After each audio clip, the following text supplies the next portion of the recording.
At PwC in the Middle East, we're very excited to be partnering with the United Nations Institute of Training and Research today to be able to host the COP28 themed workshop, bringing together sustainability advocates from local businesses, climate change voices, and industry experts ahead of COP28. We're hoping everyone walks away from today's event with a greater awareness of the COP climate conference itself, how organizations can become more involved with COP, and an understanding of the opportunities COP is providing for the region. I think it's great for PwC to be pulling different parties, international organization, private sector.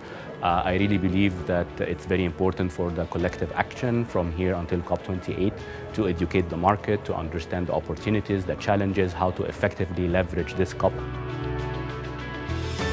Good evening, everyone.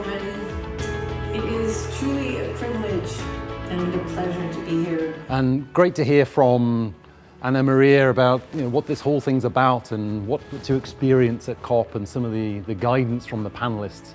Real practical stuff about the importance of putting in place measures, putting in place commitments, communicating them, being real about some of the responses. And I think there was a warm reception from the audience for what we did, and it was great to be part of it.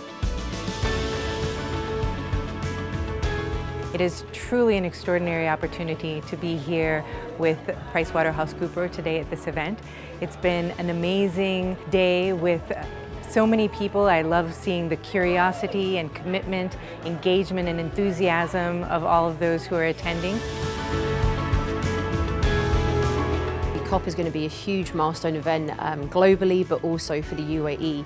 So ensuring that we're prepared, we understand the importance of COP, and being able to support one another in the build-up to what COP is going to bring is really, really significant. So having such a range of voices with us today in the room to share thoughts, ideas, suggestions has been a really great way to start the build-up and that roadmap to COP28. The event was especially fruitful to hear from the panelists and have this multi-stakeholder understanding of how companies, but also institutions, are preparing for COP and beyond COP. I'd like to extend thanks to UNITAR for collaborating with us on this fantastic first-of-its-kind event in our Dubai Experience Center today.